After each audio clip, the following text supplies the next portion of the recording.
Memória da Convenção da Diversidade Biológica, depoimento de Juliana Santilli, entrevistada por Estela Trece, Thiago Majolo, São Paulo, 8 de maio de 2006. Realização Instituto Museu da Pessoa, entrevista número HVBio 022. Então, Juliana, eu queria que você começasse falando do seu nome completo, local e data de nascimento. Bom, meu nome completo é Juliana Ferraz da Rocha Santilli. E aí eu nasci em Minas Gerais, em Belo Horizonte, sou mineira de nascimento. E a data de nascimento? 20/2/65. O nome completo dos seus pais? Do meu pai é Pedro Servo Rocha e da minha mãe é Helena Cristina Ferraz. E você se lembra dos seus avós? Lembro muito, principalmente dos avós maternos, com quem eu convivi muito. Lembro muito. Maria, quer os nomes? Não. Não, o que você se lembra deles, as impressões mais marcantes, as memórias? Eu convivi muito com os meus avós, porque eu praticamente morava na casa deles. Então foram figuras muito importantes assim, na minha infância. Os meus avós maternos, os meus pais se separaram, eu era bem pequena, então eu tive bem menos convivência com a família paterna. Com os avós paternos eu já não tive muita ligação e tudo. Mas eu praticamente morei muito tempo assim, com os meus avós, e a gente, mesmo depois que a gente morou um tempo, na infância, assim, num prédio que o meu avô construiu, eles moravam em cima e a gente morava num andar de baixo, então era só subir a escada, assim, que eu estava na casa da minha avó, então a gente criou isso. Mas mesmo depois que a gente deixou de morar junto, eu passava todo fim de semana com os meus avós na fazenda. Então, eu na minha infância, eu passei a minha infância toda, passando os finais de semana e as férias, numa fazenda que os meus avós tinham, muito perto de Belo Horizonte, na região de Betim. É bem perto, 40 a 50 minutos, o que permitia que a gente fosse muito para a fazenda. Eu andei muito a cavalo na minha vida, enfim... Teve uma fase até que eu me dediquei a isso, porque é esse esporte mesmo e tal, mas eu tenho uma recordação muito forte assim, dessa coisa de fazenda, de ter passado uma parte grande assim, da minha infância indo muito à fazenda. Fazenda, cachoeira, era uma coisa muito boa, uma coisa que traz uma recordação muito boa da infância. E os seus pais, o que eles faziam ou fazem? Os meus pais se separaram, eu era bem pequena, a minha mãe era artista plástica e o meu pai é advogado, mas eles se separaram, eu era pequena e nós fomos morar na Inglaterra, que a minha mãe era artista plástica e era professora da Escola de Artes Visuais do Parque Lage. Então ela foi fazer o mestrado dela em Londres. Então a gente, quando voltou, ela resolveu mudar para o Rio, porque ela não aguentava mais aquele provincianismo mineiro, aquele preconceito todo. Na época ela se divorciou, que ela se separou, né, porque não tinha o divórcio, inclusive aquela sociedade mineira toda muito preconceituosa, e quando ela voltou, ela falou, não, eu não vou voltar para isso, eu não vou retroceder. Aí nós mudamos para o Rio. Então eu morei no Rio desde os meus 11 anos até, enfim, né, então teve esse período. O meu pai mora até hoje em Belo Horizonte. Casou de novo e tal, criou outra família e mora em Belo Horizonte. E você sabe qual a origem do seu sobrenome? Juliana Ferraz da Rocha. Bom, Santilli é um sobrenome de casado, né, que eu roubei do meu marido. Mas o restante não. Eu sei que tem alguma origem portuguesa e uma origem italiana também, porque os meus bisavós paternos também eram de origem italiana. E por parte de mãe eu sei que tem alguma coisa, mas não é próximo, não é uma geração próxima, é uma coisa mais distante. Eu acho que eu sou mesmo bem mineira, assim, de formação, de origem. E você tem irmãos, o que eles fazem? Eu tenho, assim, bom, a minha família, outro dia eu estava fazendo a minha terapia, minha terapeuta pegou um pedaço de papel, um laço, e falou, não, vamos fazer aqui um organograma para entender, porque eu tenho uma irmã por parte de pai e mãe, e aí meus pais se separaram, então eu tenho uma irmã por parte de mãe, uma única que é de pai e mãe, uma por parte de mãe, depois meu pai casou de novo e teve mais 3 filhos de outro casamento. Então se for juntar o bolo todo, os meus, os seus e os nossos, os irmãos bi e tal, dá um monte de irmão.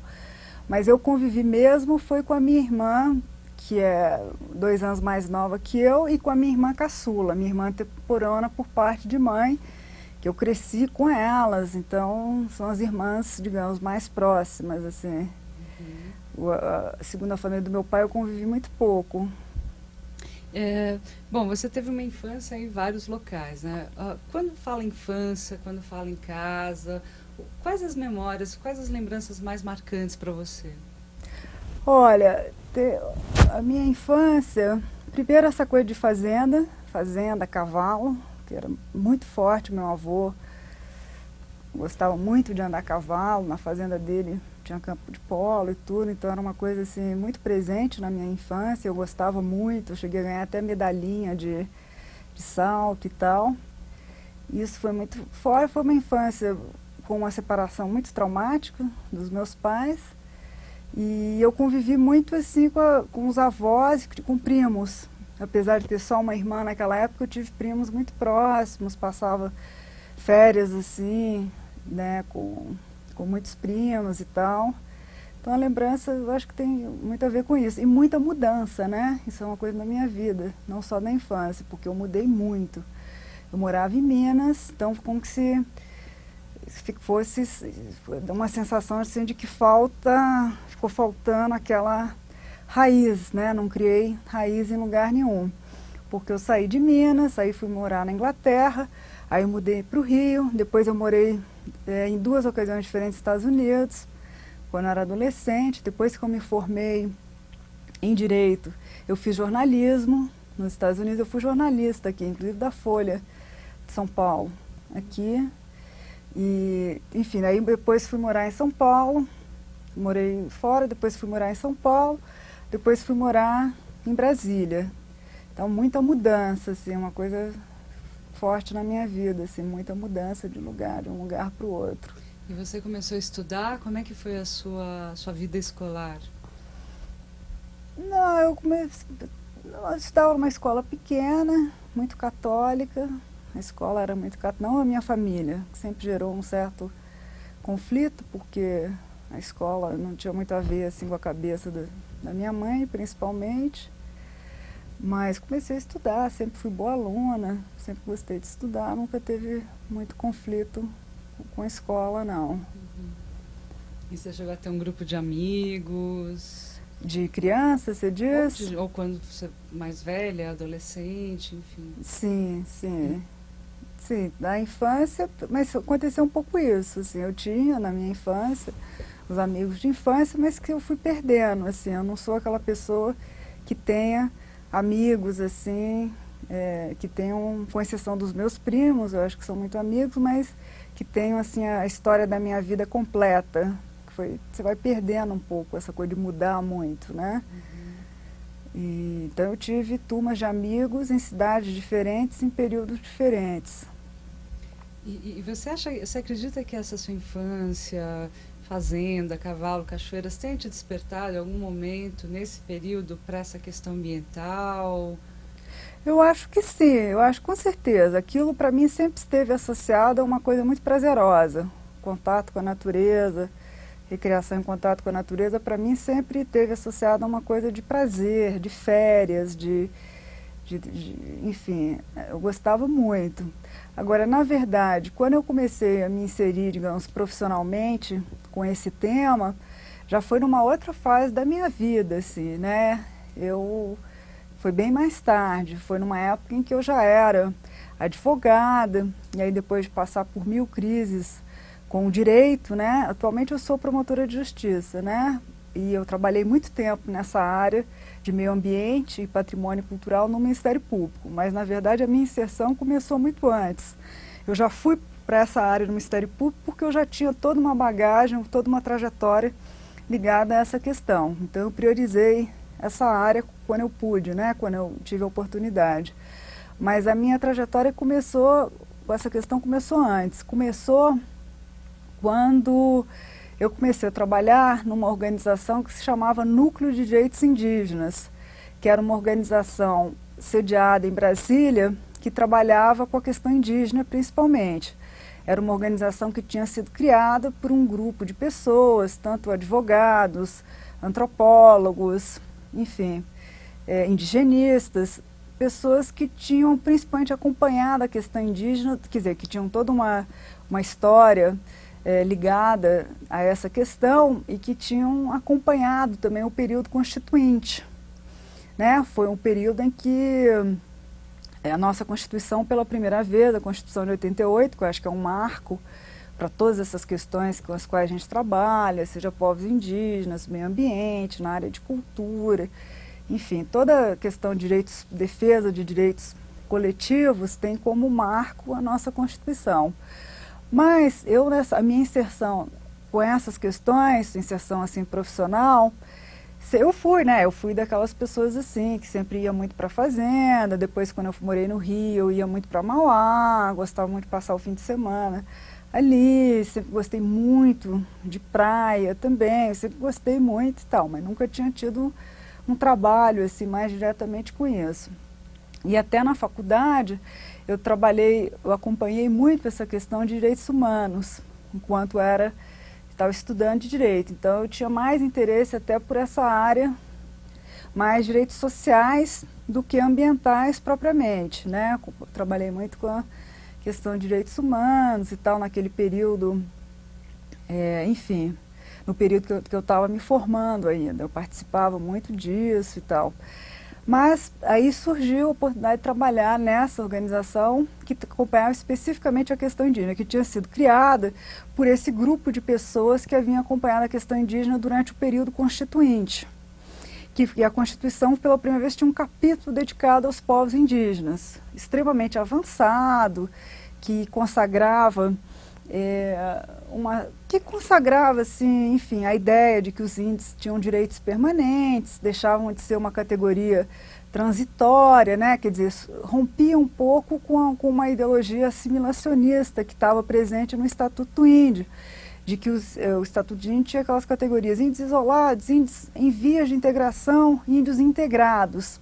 Ou seja, sempre trabalhando com as perspectivas que os índios algum dia deixariam de ser índios e seriam definitivamente integrados à sociedade envolvente, enfim, e ao contrário da Constituição, que ela é pluriétnica, ela reconhece da diversidade cultural um valor em si, ou seja, que seria bom que eles conseguissem manter, preservar a sua integridade cultural, ainda que sob o impacto da nossa cultura, mas que pudessem preservar de alguma forma a sua identidade cultural coletiva e tal.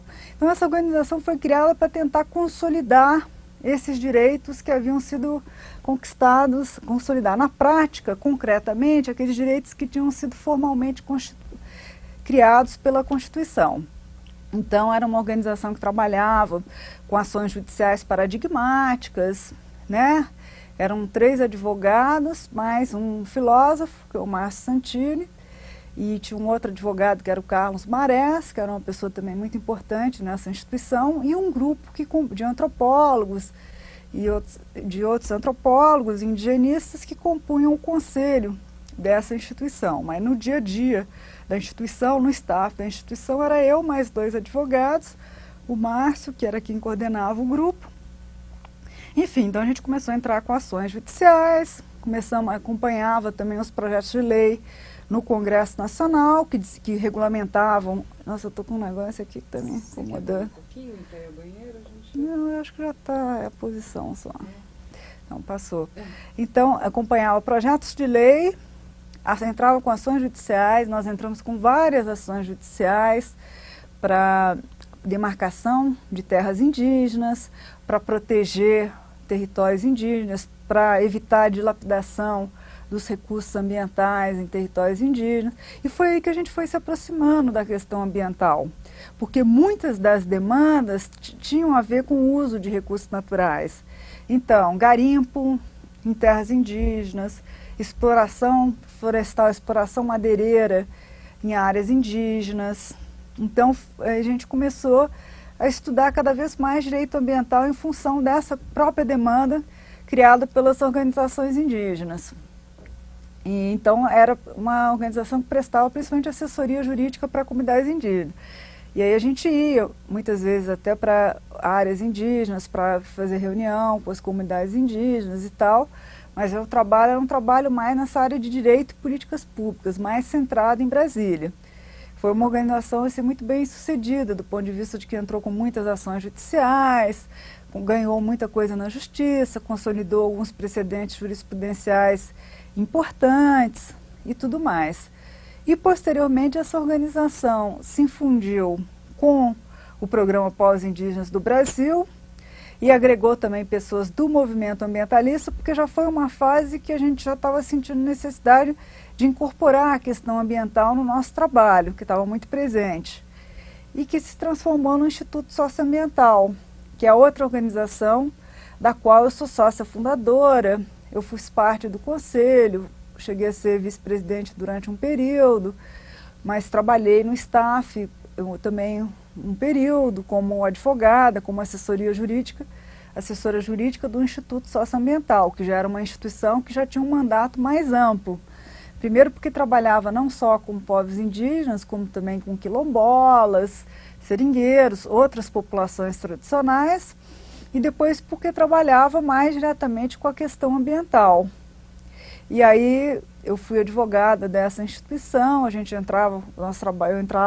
instituição tem vários programas e projetos diferentes que vocês devem conhecer, mas a parte que eu trabalhava mais diretamente era com a parte mesmo de propositura de ações judiciais, publicações jurídicas sobre esse tema que eu organizei e tal.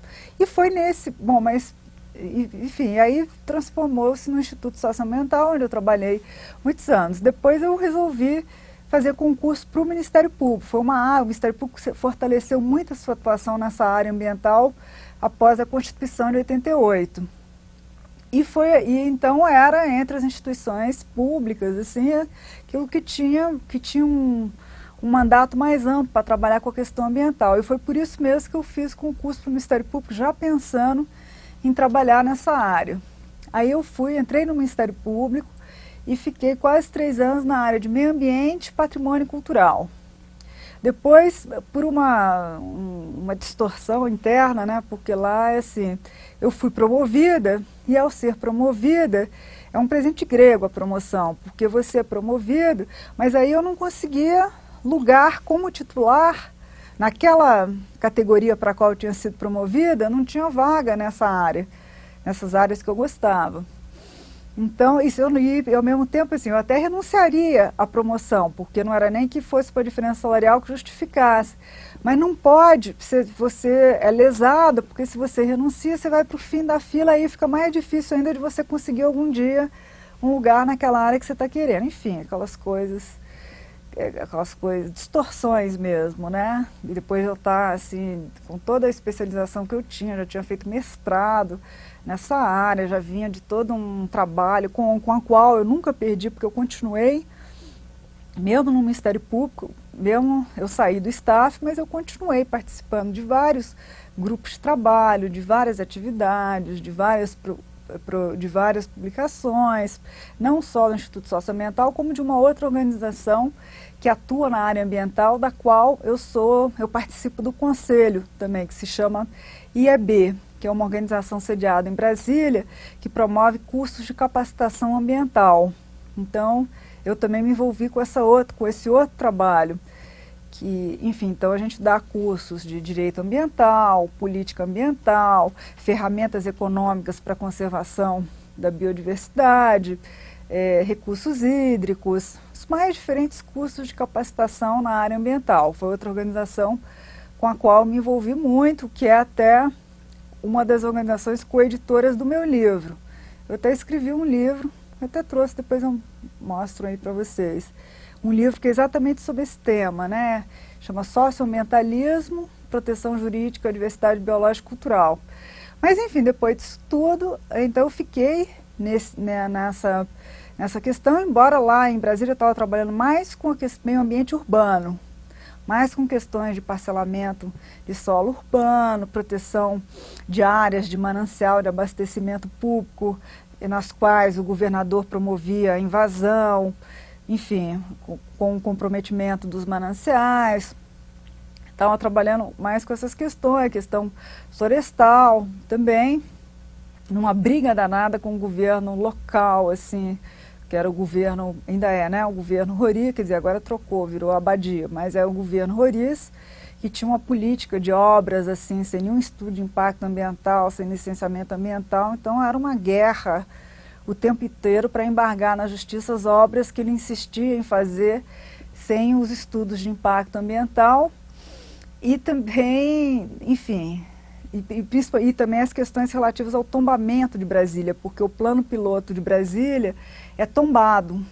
E ele insistia em ficar desvirtuando completamente o plano urbanístico, o projeto urbanístico que o Niemeyer fez, e ficar aprovava, encaminhava para a Câmara Legislativa projetos que subvertiam completamente, enfim, estimulavam uma ocupação desordenada da cidade. Então eu fiquei muito tempo envolvida nessa briga. Assim, nosso principal réu eram as organizações, os órgãos do governo local, que eram os grandes patrocinadores, por exemplo, de invasões, eles faziam loteamentos e parcelamentos, assim, dentro, desconsiderando totalmente o plano diretor, dentro das áreas de manancial. Chegou num ponto assim, e a região do Cerrado é conhecido como berço das águas, justamente porque é uma região que há um problema de falta d'água. Os rios têm pouca vazão, enfim. Há estimativas de que vai faltar água dentro de 5 anos, vai começar a faltar água em Brasília. Então a gente tinha um trabalho de tentar preservar as nascentes e os mananciais contra a política deles, que era de ocupação dessas áreas, né? Eles sempre viram as áreas ambientais como áreas de ninguém. É muito mais fácil ocupar um parque, uma estação ecológica, uma área de manancial, de proteção de manancial, do que de se apropriar e pagar e comprar uma briga com... Então, enfim, então a trajetória teve um pouco a ver com isso. Depois eu tive que sair um pouco dessa área, fiquei muito infeliz no crime e mais recentemente eu voltei para a Comissão de Direitos Humanos. Mas eu agora estou fazendo doutorado também nessa área, em Direito Socioambiental. Mas na época da Rio 92, que era, eu acho que aquilo que vocês estavam, né, mais na Rio 92, foi bem na época que eu ainda estava no Núcleo de Direitos Indígenas. Então o nosso interesse em acompanhar a Convenção sobre a Diversidade Biológica estava muito relacionado à inserção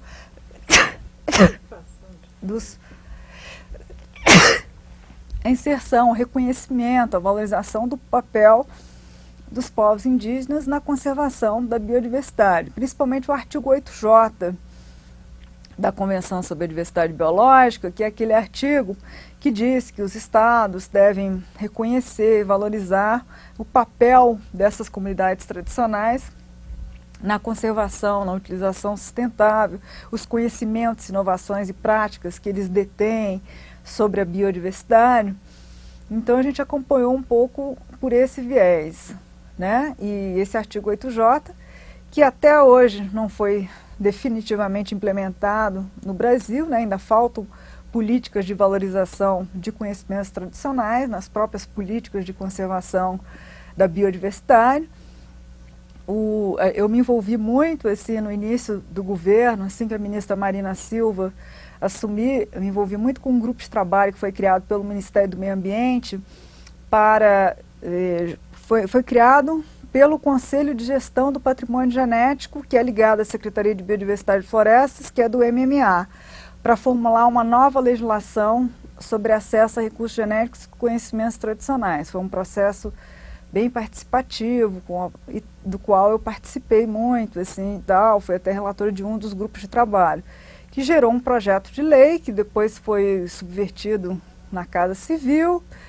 Enfim, a gente agora estava numa grande expectativa às vésperas da COP, né, que fossem encaminhar uma outra versão, né, porque depois o Ministério do Meio Ambiente fez uma outra versão, que até avançava muito em relação à versão que nós havíamos feito. Mas o fato é que a gente passamos meses trabalhando um projeto que seria encaminhado pela Casa Civil ao Congresso, ficamos esperando, passando-se o tempo, e havia uma briga interna, uma briga com outros ministérios, principalmente o Ministério da Ciência e Tecnologia, o Ministério da Agricultura, que tinha uma visão diametralmente oposta em relação a esse projeto. Isso mais recentemente. Mas havia agora essa grande expectativa que o governo fosse aproveitar a oportunidade da COP para encaminhar ao Congresso esse novo projeto de lei que trata dessa questão fundamental do ponto de vista da biodiversidade, que é acesso aos recursos genéticos, né? A base da biodiversidade são os recursos genéticos, que são a base da variabilidade de plantas e animais. E o conhecimento tradicional, que é esse conhecimento detido por populações tradicionais, são essas populações que têm uma relação assim diferenciada, né? E que desenvolvem uma relação diferenciada com a natureza e que desenvolveram conhecimentos, inovações, práticas que são úteis, até que podem ser usados até como porta de acesso à biodiversidade, principalmente nessa área de fármacos, medicamentos, né, conhecimento sobre propriedades medicinais de plantas, principalmente, enfim. E então essa questão está assim mal parada, já há algum tempo que a gente espera o encaminhamento essa era uma grande expectativa, né, para quem acompanhou, porque a Convenção sobre a Diversidade Biológica foi assinada durante a Rio 92, né, foi um dos instrumentos principais que foram assinados durante esse período, havia uma grande expectativa em torno dela, até porque ela representou na época. Hoje se discute muito a validade e a eficácia dela, mas naquela época, naquele contexto, era uma coisa assim, era um documento que avançava muito ao reconhecer a soberania do Brasil sobre os seus recursos genéticos, a necessidade de consentimento prévio e informado com o país de origem.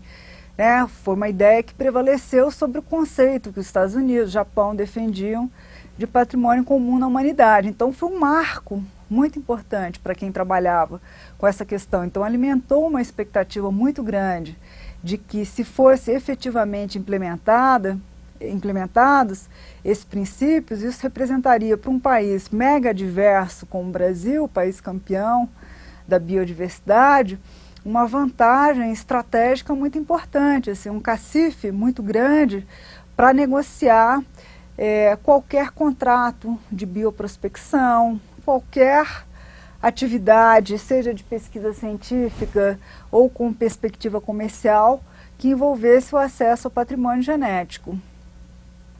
Juliana, só voltando um pouco para a Rio 92, qual era a sua impressão na época do evento, tanto do evento oficial quanto o Fórum Paralelo? Qual era a sua impressão? Não, a impressão que a gente viveu é que foi um período assim de que era uma coisa muito importante, assim, né? De que você nunca tinha tido na história tantas pessoas mobilizadas em torno de um grande evento, né? Foi o maior evento das Nações Unidas até então na área de meio ambiente realizado no Rio de Janeiro, né? E então acho que havia, e em relação ao Fórum Global, se você observar, foi um período que houve um boom das organizações ambientalistas, muitas delas deixaram de existir em muito pouco tempo até, né? Eu já vi até pesquisas sobre isso, mas foi um período em que a questão ambiental nunca esteve tão em evidência, nunca teve tanta visibilidade pública, foi um período em que houve um crescimento muito grande no número de organizações, de ONGs que passaram a atuar com a questão ambiental, até organizações que atuavam mais na área de desenvolvimento do Rio de Janeiro, como IBASE, FASE, passaram a criar programas ambientais nessa época. Então, realmente, houve um crescimento muito grande e os documentos que foram assinados, a Convenção sobre a Diversidade Biológica, a Convenção Quadro sobre Mudanças Climáticas, a Declaração de Princípios sobre Florestas, a Agenda 21, foram documentos referenciais e que continuam a ser, de alguma maneira, uns mais, outros menos, referência até agora para uma série de temas, né? Quer dizer, a Agenda 21 tem procurado traçar estratégias para uma implementação local da Agenda 21, isso em muitos municípios, enfim, em muitas cidades. Então a sensação e uma intensa participação, né? Porque o próprio Fórum Paralelo, quer dizer, a quantidade de eventos acontecendo, de pessoas, e de oportunidades que surgiram naquela época. Eu lembro que foi uma época, por exemplo, que eu fui junto com um grupo de advogados para os Estados Unidos fazer um curso de Direito Ambiental, através da USAID, e da Universidade do Estado de Nova York. Foi um programa que eles estavam investindo em capacitação de pessoas para trabalhar nessa área. Então surgiram muitas oportunidades para quem quisesse se especializar nessa área. Eu entrei nessa especificamente, assim, né, participei de um programa de treinamento nos Estados Unidos, bem nesse período, assim, você via que o tema estava abrindo outras oportunidades. E, enfim, então acho que houve uma eclosão mesmo, assim, eu acho que também houve uma sinergia, né, não sei, que propiciou se chegar a tantos acordos. Eu acho que hoje em dia há um retrocesso muito claro. Basta você ver, não sei se vocês foram à COP em Curitiba, eu fui. Eu, por exemplo, nem fui lá no evento, apesar de estar inscrita como observadora, eu nem me interessei em ir no evento oficial, eu fiquei o tempo todo só no evento paralelo, lá participando de alguns eventos promovidos por ONGs e tudo, porque a expectativa do que sairia daquele processo era baixíssima. Porque grandes questões como a negociação de um regime internacional, de repartição de benefícios com caráter vinculante, grandes temas como, por exemplo, como compatibilizar a CDB com os direitos de propriedade intelectual, né? Esse é um grande nó, assim, que é essa relação conflitiva, né, entre meio ambiente e comércio, né, e eu acho que esse acordo sobre direitos de propriedade intelectual da Organização Mundial do Comércio e a CDB é muito paradigmático disso, né, porque a CDB estabelece uma série de normas sobre acesso a recurso genético, a soberania do país de origem, a necessidade de repartir os benefícios com o país de origem, mas em face, e o acordo da Organização Mundial de Comércio, que é um acordo sobre direitos de propriedade intelectual, simplesmente, quer dizer, permite que a pessoa venha aqui, acesse um recurso genético, leve para o exterior, patenteie e aquilo adquire direitos monopolísticos sobre isso. E enquanto a CDB não tem, uma das falhas da CDB é o fato de não ter sanção, a OMC trabalha com embargos, sanções comerciais, sanções que são altamente eficazes, né? Então, por exemplo, não havia nenhuma expectativa de que essas grandes questões se conseguisse chegar, né, a propostas apresentadas já há algum tempo pelo grupo dos países megadiversos de se exigir, de que se exija para o patenteamento a comprovação da origem do material genético, lógico, quando há uma patente sobre um produto ou um processo resultante do acesso algum recurso da biodiversidade, de que se exija que aquele acesso se deu de forma lícita, o que seria uma coisa absolutamente razoável para você compatibilizar. Quer dizer, sabia-se que isso não, né, porque é uma coisa que vai totalmente contra os interesses das multinacionais nessa área farmacêutica. Então você via, primeiro, um evento esvaziado, nada que se comparasse remotamente ao clima, ao astral que havia na Eco 92, nada remotamente, assim, quer dizer, aquele clima de euforia, de esperança, de expectativa, de envolvimento, de engajamento, de mudança de paradigma, da possibilidade de uma mudança de paradigma que estava muito presente na Eco, uma sinergia entre as pessoas, os mais diferentes atores sociais e setores acadêmicos, o próprio empresariado. Todo mundo se interessou de alguma forma por aquele evento. Agora na COP, né, que é a Conferência das Partes, que é um dos encontros mais importantes, havia um clima de esvaziamento. Muitas dessas grandes lideranças foram convidadas para eventos e não foram, né?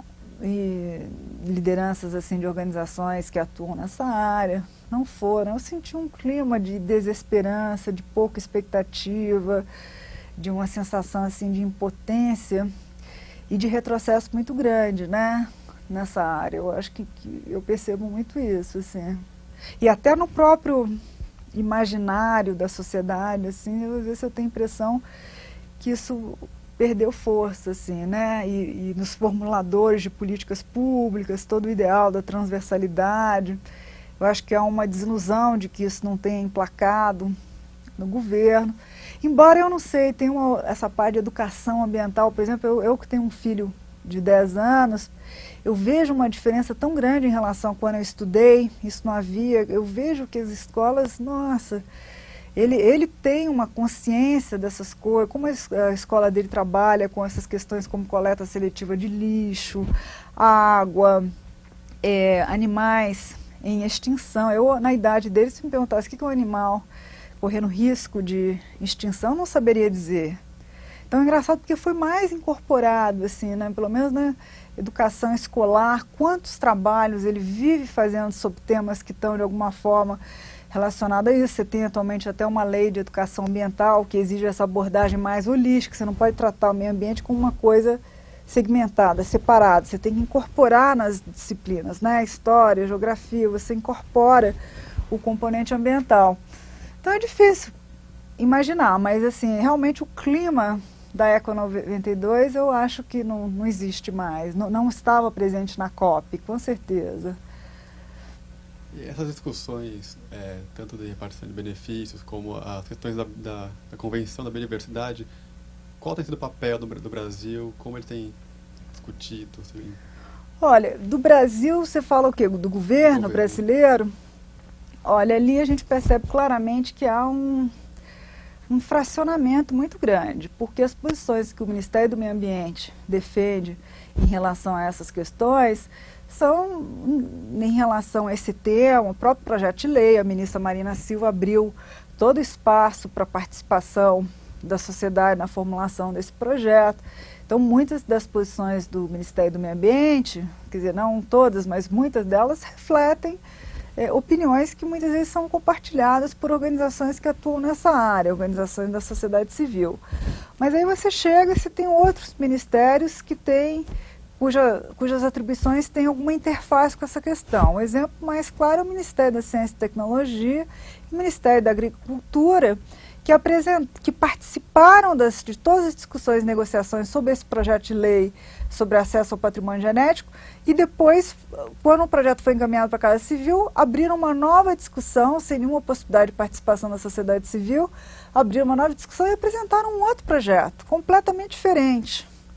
Então foi assim, né, é uma traição mesmo, quer dizer, você participa de um grupo que chega a um projeto consensual, a outra parte faz N concessões para permitir um consenso, aí depois você pega e tira da cartola um projeto completamente diferente. Eu vou negociar aqui a parte. Não emplacou o projeto deles.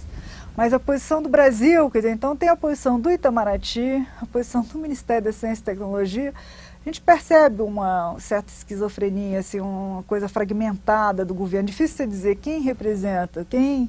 E o problema é que se sabe que na COP, na Conferência das Partes, quem tem o maior cacife nas negociações é o Ministério das Relações Exteriores, é o Itamaraty. Então eles apresentam as suas posições, às vezes não são as posições do Ministério do Meio Ambiente, há conflitos, divergências dentro do próprio governo, ninguém ignora isso. Então acaba surgindo aquela coisa assim, tem um lado bom do governo, um lado ruim do governo, tem... Difícil dizer, né? Indo pensando nessa direção, qual é para você a relação entre política e as questões ambientais? Política, de uma forma geral, olha, eu acho que não se conseguiu, esse atual governo, ele não conseguiu, digamos, transversalizar a questão ambiental, fazer com que a questão ambiental fosse incorporada em todas as políticas de governo. Por exemplo, a política, como é que você faz? O que o Ministério do Meio Ambiente pode fazer sozinho na questão ambiental vai ser sempre uma coisa muito limitada, assim, muito pontual. Mas não adianta, por exemplo, você precisa ter na área de floresta, de Minas e Energia, por exemplo, Ministério da Indústria e Comércio, Ministério dos Transportes. Todos esses ministérios, você abre uma rodovia, uma hidrovia, esses grandes projetos de infraestrutura que têm sempre um grande impacto ambiental, que você precisa avaliar o impacto ambiental para ver se a obra se justifica do ponto de vista social e ambiental, né? Então, na área de Minas e Energia, também tem interface direta com a questão ambiental. Na área de agricultura, Ministério da Agricultura, né? Agrobusiness, agronegócio, com a intensa utilização, agrotóxicos, transgênicos, soja transgênica. Todos esses ministérios, as suas políticas têm interface, têm impacto sobre a questão ambiental de uma certa forma. Então não adianta você ter um Ministério do Meio Ambiente desenvolvendo políticas ambientais e que não estão transversalizadas no governo todo. Então a relação entre política e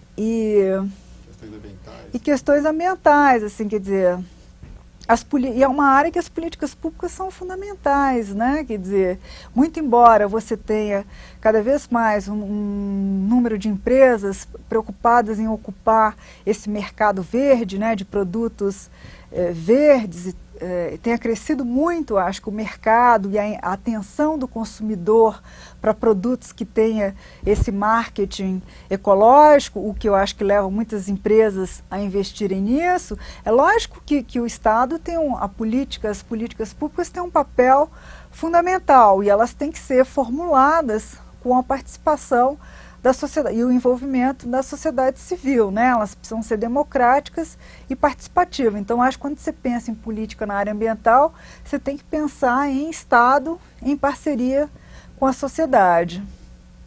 Pensando nesse sentido, e como você está vendo a sociedade civil organizada na inserção nas questões ambientais, principalmente no Brasil, né?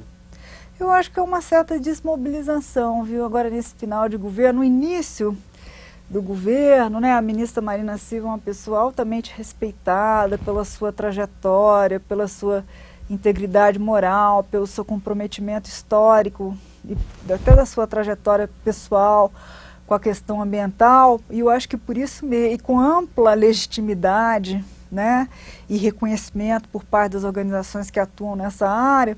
Então eu acho que a indicação dela para o Ministério criou nas pessoas uma expectativa muito grande, muito grande. E aos poucos, quer dizer, eu acho que aconteceu foi que o núcleo duro de poder do governo não incorporou a questão ambiental. Então, ainda que haja projetos positivos desenvolvidos pelo Ministério do Meio Ambiente, a gente vê que não foi uma questão incorporada pelo governo, de uma forma geral. Então, eu acho que isso foi gerando um sentimento de descrença. Muitas pessoas dessa área são pessoas que têm uma trajetória ligada mais à esquerda. Muitas dessas pessoas, quer dizer, muitas pessoas têm até assim, um envolvimento com o próprio PT. Então, essa descrença num governo que chegou assim, com uma proposta de mudança de paradigmas, eu acho que contaminou, assim, deixou um certo baixo astral, assim, entre as organizações e as pessoas que atuam nessa área. Assim, acho que há pouca expectativa em relação ao governo atualmente, né? Então, as ONGs têm trabalhado, mas eu acho que têm trabalhado mais em projetos localizados, mais, enfim, procurado fazer o seu trabalho sem contar com o governo. A expectativa que tinha no início de fazer coisas em parceria com o governo, em função de você ter de ser um governo com tanta legitimidade, com tanto compromisso com uma mudança de paradigmas, eu acho que está muito desgastada essa relação. Acho que está muito desgastada, há uma certa desesperança, e as organizações têm trabalhado, acho que procurado trabalhar mais sem depender do governo. Tá.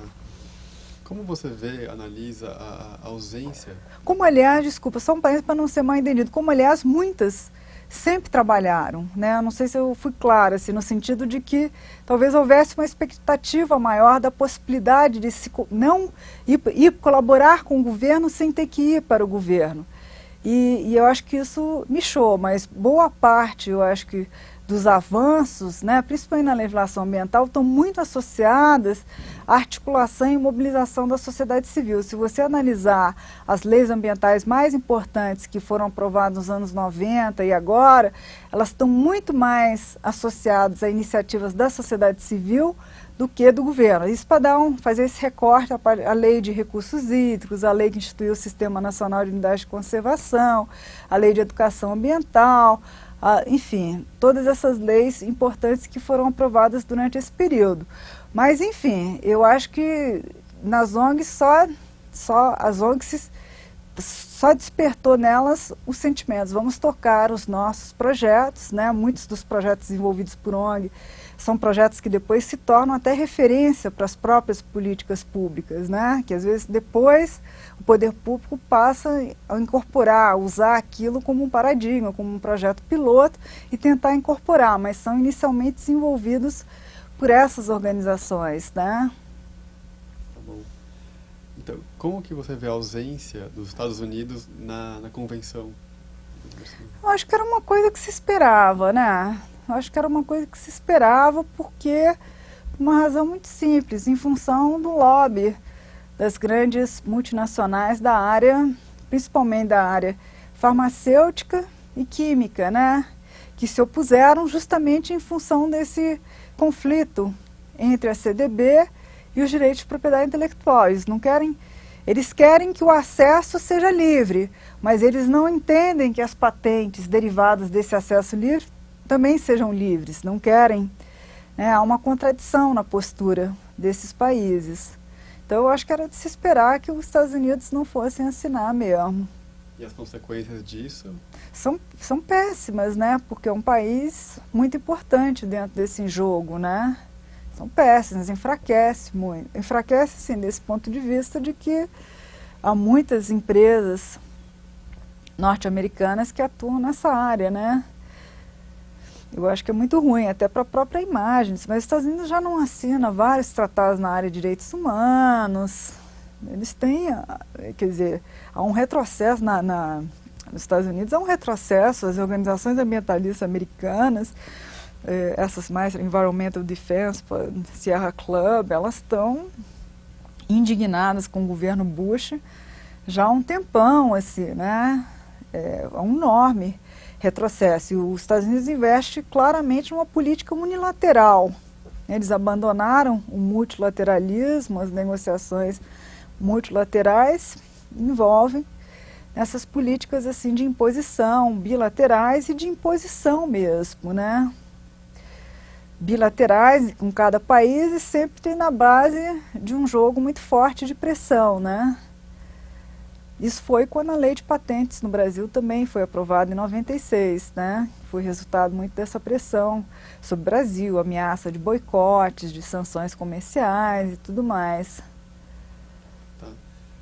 E qual é a importância desses tratados, desses protocolos em nível internacional, né, dos diálogos internacionais para fazer a legislação?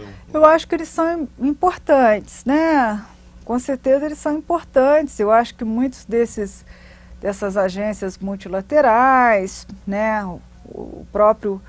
muitas das agências multilaterais, organismos internacionais, Banco Mundial, Banco Interamericano de Desenvolvimento, eles passaram a incorporar cada vez mais nas suas agendas, nos seus projetos, o componente ambiental. Acho que avançou-se muito desse ponto de vista. Agora, eu acho que esses instrumentos acabam ficando muito frágeis frente aos instrumentos na área de comércio, né? Então, você veja, a CDB não tem nenhuma sanção. Quem descumpre a CDB não tem nenhum mecanismo sancionatório. Por isso é que se discute. Um dos pontos era a discussão de um regime internacional de repartição de benefícios que fosse vinculante, né? Então, eles acabam ficando muito frágeis diante dos tratados de livre comércio, principalmente. Na sua opinião, como é possível integrar, nesse sentido que você está falando, as questões tanto da sustentabilidade, quanto comercial, social? Eu acho que é um jogo de negociação que muitos desses países, Estados Unidos, Japão, não estão dispostos a fazer, né? Tem uma certa onda neoliberal no mundo que eu acho que desfavorece muito acordos nessa área, né? Uma tendência assim, eu acho que é uma onda neoliberal, conservadora, assim, no mundo que contribui para enfraquecer o poder desses instrumentos na área de meio ambiente e supervalorizar os instrumentos e os tratados de livre comércio, que são pilares assim do liberalismo econômico, né? Qual é a sua perspectiva para os desafios brasileiros quanto ao uso sustentável dos recursos? Eu acho que, primeiro, eu acho que é importante o Brasil definir um marco legal nessa área. A indefinição do marco jurídico, ela acaba até produzindo um efeito muito perverso, que é, muitas vezes, amedrontar pesquisadores, né? Uma das questões é nós conhecemos muito pouco a nossa biodiversidade, né? Há muito pouca pesquisa científica brasileira desenvolvida por instituições brasileiras. Quer dizer, existem instituições muito importantes, como o INPA, Emílio Gueldi, que atuam na Amazônia, por exemplo, mas certamente seria necessário que essas instituições tivessem mais recursos, mais estrutura, enfim, é importante que houvesse mais recursos voltados para a pesquisa científica para que nós pudéssemos conhecer melhor a nossa biodiversidade e podermos nós utilizá-los, né? Porque há essa contradição. Nós temos a matéria-prima, a biodiversidade, que é a matéria-prima da biotecnologia, mas as patentes biotecnológicas estão concentradas nos países do primeiro mundo.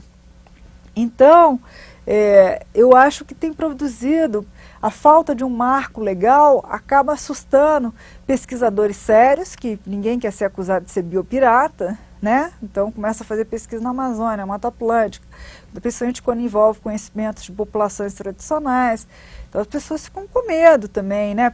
Os pesquisadores sérios de serem acusados de biopirataria, porque na verdade você não tem ainda nenhuma definição propriamente jurídica do que seja biopirataria. Então isso é um discurso que, enfim, de fato, a biopirataria tipicamente acontece quando alguém acessa um recurso da biodiversidade brasileira, e eu acho que principalmente quando se apropria dele via direitos de propriedade intelectual, sem nenhum retorno, né, sem autorização e sem nenhum retorno de qualquer forma para o país de origem. Mas, então eu acho que a falta de um marco legal é uma coisa que é prejudicial para a própria pesquisa científica, ela é também prejudicial até para as próprias empresas, porque qualquer empresa que tenha algum compromisso com a sua credibilidade, com a sua imagem pública também, e ao mesmo tempo ela impede uma ação mais efetiva no sentido de criminalizar efetivamente aqueles que são biopiratas mesmo, né? A biopirataria não é definido como crime ainda, então, por exemplo, a Polícia Federal não tem um instrumento ainda para responsabilizar criminalmente ninguém por biopirataria. Já teve algumas ações, mas que em geral eles enquadram como permanência ilegal no país, quando há um estrangeiro, ou às vezes o sujeito não tem uma autorização administrativa do CNPq para realizar pesquisa científica, mas a biopirataria em si, ela não é definida como crime. E eu acho que, principalmente quando ela tem uma perspectiva, a bioprospecção, que é esse acesso ao patrimônio genético com uma perspectiva comercial, com o objetivo de desenvolver algum novo medicamento, algum produto químico alimentício, né, que a gente chama de bioprospecção, eu acho que você tem que pensar em punir mais severamente nessas situações. E faltam instrumentos para isso, né? Depois, as políticas na área de ciência e tecnologia não incorporam o conhecimento tradicional, né?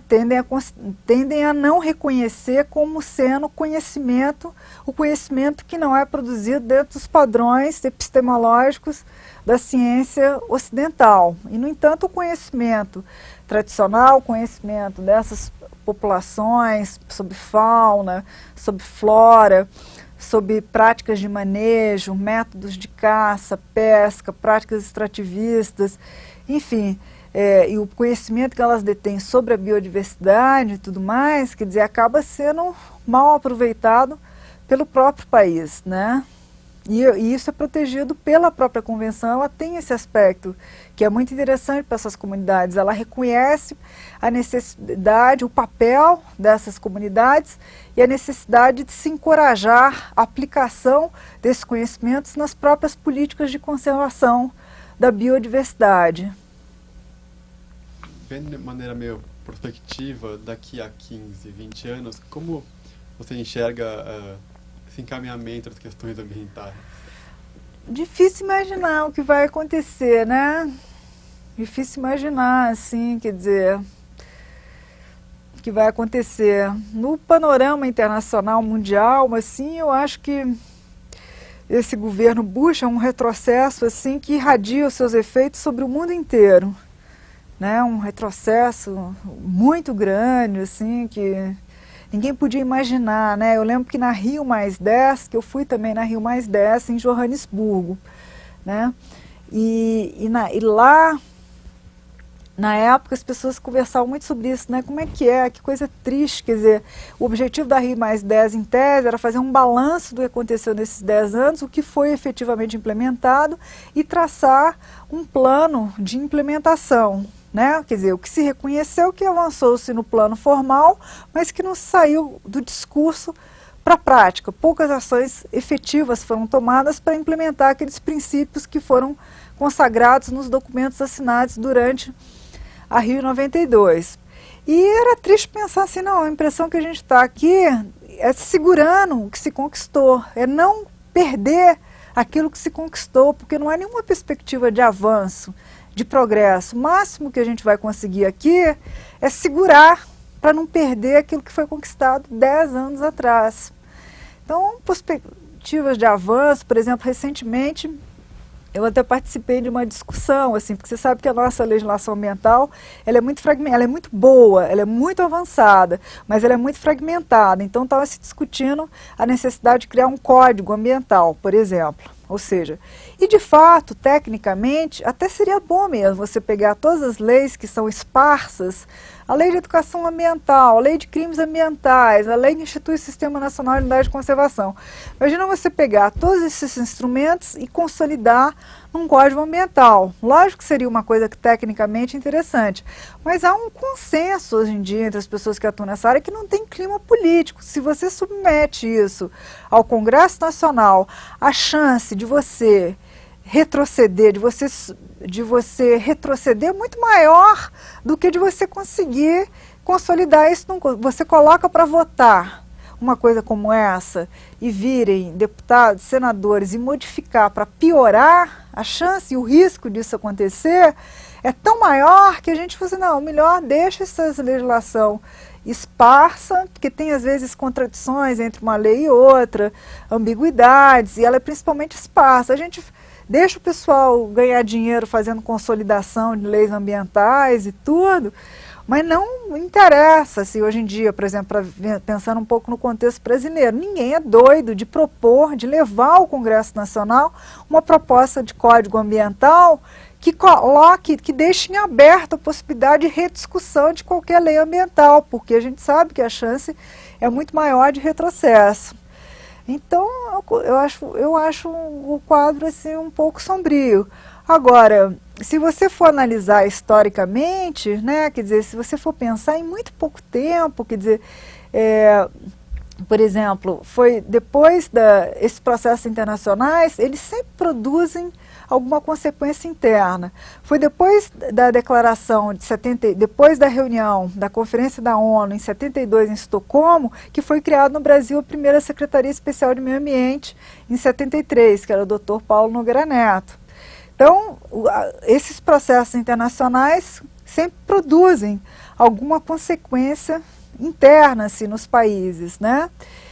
A Rio92, com certeza. Depois, às vésperas da Rio+10, por exemplo, o governo Fernando Henrique soltou um pacote, até encaminhando para o Congresso Nacional, um projeto de lei que criminaliza a biopirataria, que não foi aprovado até hoje, mas soltou a criação do Parque de Tumucumaque, não sei se vocês se lembram, uma enorme parque nacional e tudo, numa área importante do ponto de vista de conservação da biodiversidade. E teve uma outra medida que eu me esqueci, foram umas 3. Então, sempre até, mesmo que haja um certo oportunismo político, assim, de mostrar ao mundo, estamos fazendo nosso dever de casa, eles às vezes acabam desencadeando alguns processos internos. Agora, na COP, a gente tinha a expectativa de que saísse o projeto de lei, fosse encaminhado o projeto de lei nessa área de acesso ao patrimônio genético. Não rolou, mas quem sabe, né, ainda estão por vir algumas consequências disso. Vamos ver. Uma das coisas que a gente conversou com o presidente Fernando Henrique Cardoso foi justamente do interesse, ou até do entendimento pela classe política, tanto senadores como deputados, sobre essa questão. E você tocou nesse assunto, né, por experiência. Você acha que existe o entendimento, você acha que existe o interesse por isso? Muito pouco, acho que muito pouco, e eu acho que hoje em dia, inclusive, né, porque o Fábio Feldman, ele foi candidato, foi deputado federal 3 vezes, e ele perdeu, né, as 2 últimas eleições, e eu acho que há, inclusive, um vazio, assim, de um espaço que ele ocupava. Ele era um deputado essencialmente temático, né, ligado a essa questão, era uma referência nisso. Ele teve um trabalho muito importante durante a Constituinte, mesmo posteriormente, muitas dessas leis ambientais mais importantes, de política de recursos hídricos, de SNUC, tiveram de alguma forma uma participação dele. Tem acho que um espaço aberto para isso. Há outros parlamentares que trabalham com essa questão, como o próprio Fernando Gabeira, do PV, mas são iniciativas muito isoladas. Tem o Zé Sarney Filho também, que trabalhou com essa questão. Você tem a Comissão de Meio Ambiente dentro da Câmara. Mas eu não sei, eu fico com a impressão de que não é um tema considerado prioritário dentro da agenda política do Congresso Nacional. Isso com certeza, ainda que você possa ter alguns deputados e senadores dispostos a incorporarem no seu mandato o trato dessas questões, de que isso não é representativo, não é um tema é um tema considerado secundário dentro da agenda. Eu tenho essa impressão. Você falou do livro que lançou, né, Socioambientalismo e Novos Direitos. Queria contasse um pouco dos objetivos, da publicação, dos resultados. Então, depois eu vou até mostrar para vocês. Eu trouxe o livro aí. Não, o socioambientalismo e chama Socioambientalismo e Novos Direitos, né? Fala proteção jurídica, diversidade biológica e cultural. Mas o livro conta um pouco, primeiro, a trajetória do movimento socioambientalista no Brasil, como ele influenciou a Constituição, esse período constituinte, principalmente os capítulos de meio ambiente, cultura, né, patrimônio cultural, e minorias étnicas, né, povos indígenas e quilombolas, e algumas leis que foram editadas, principalmente a lei que instituiu o Sistema Nacional de Unidades de Conservação, que trata das reservas extrativistas, das reservas de desenvolvimento sustentável, que são unidades de conservação que admitem a presença humana, para depois falar um pouco dessa parte dos conhecimentos tradicionais associados à biodiversidade. Mas, enfim, não sei se vocês sabem bem o que é socioambientalismo. Você sabe que dentro do movimento ambientalista você tem muitas vertentes e tem muita briga também, assim, né? E essas brigas muitas vezes aparecem, se espelham muito quando você tem um projeto, por exemplo, como o projeto de lei que instituiu o Sistema Nacional de Unidades de Conservação da Natureza, que refletem visões antagônicas em relação às políticas de criação de áreas protegidas no Brasil, né? Então, você tem os preservacionistas que defendem essencialmente que essas áreas protegidas não devem permitir a presença humana, e o socioambientalismo, que é uma vertente, digamos assim, né? Quer dizer, a organização mais representativa dessa vertente, eu acho que é o Instituto Socioambiental, do qual eu sou sócia fundadora, que eu acho que nasceu muito de uma aliança entre os povos da floresta e os ambientalistas, né? Nasceu principalmente a partir da aliança com o movimento dos seringueiros, que batalhavam pela criação da reserva extrativista, que por sua vez nasceu de uma briga dos sindicatos dos trabalhadores rurais para que as reservas extrativistas, né, quer dizer, a categoria que se propôs na época das reservas extrativistas, era como se fosse uma reforma agrária, que não dentro dos moldes tradicionais de INCRA, de lotes pequenos, unifamiliares, mas que contemplasse a possibilidade dessas famílias continuarem a viver de atividades extrativistas de baixo impacto ambiental e que tinham um modo de vida que dependia da floresta em pé. Então, acho que o socioambientalismo nasceu muito a partir dessas alianças entre os ambientalistas e os povos da floresta, os povos indígenas, seringueiros e tal, a partir de uma proposta que se preocupasse não apenas com a sustentabilidade ambiental, mas com a sustentabilidade social, digamos assim, né? Então o livro conta um pouco sobre isso, como é que Isso foi surgindo, principalmente nos anos 80, os primeiros encontros dos seringueiros em Brasília, as instituições que estavam por trás disso, esse casamento dos ambientalistas com esses movimentos sociais da Amazônia, né? Como é que eles foram se aproximando para criar propostas, para fazer questionamentos, por exemplo, a projetos financiados pelo Banco Mundial, que devastavam a abertura de grandes rodovias hidrelétricas, que não apenas tinham um grande impacto ambiental, mas um grande impacto sobre o modo de vida dessas populações, que eram muitas vezes obrigadas, retiradas dos seus territórios tradicionais, enfim, removidas para outras áreas, ou muitas vezes políticas como próprias políticas de assentamento rural desenvolvidas pelo INCRA na Amazônia, que não considerava um modo de ocupação da terra em que havia um uso compartilhado de recursos naturais por várias famílias, a própria colocação dos seringueiros. Então, o livro conta um pouco disso, assim, de como é que foi se formando essas alianças estratégicas a partir de uma compreensão, num certo momento, de que ambos estavam defendendo alguma coisa muito parecida. E isso potencializou muito essa luta política e tal, até chegar na Constituição de 88. Posteriormente, em 89, foi editada a primeira lei que previa a figura jurídica da reserva extrativista, que é um conceito de unidade de conservação ambiental que permite a presença humana, assim como a reserva de desenvolvimento sustentável. Enfim, então outras categorias que foram sendo criadas para contemplar. Então, um pouco as divergências que houve, os embates que houve entre os preservacionistas e os socioambientalistas.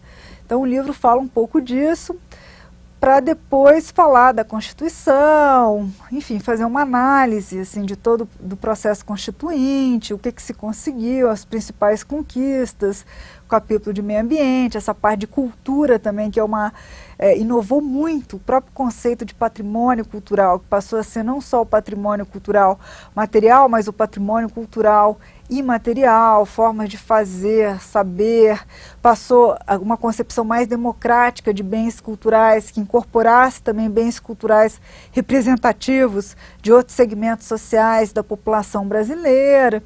Então, fala um pouco isso, da influência de tudo isso sobre a legislação brasileira. Então, apesar de ser um livro escrito por um advogado, ele é muito acessível, assim.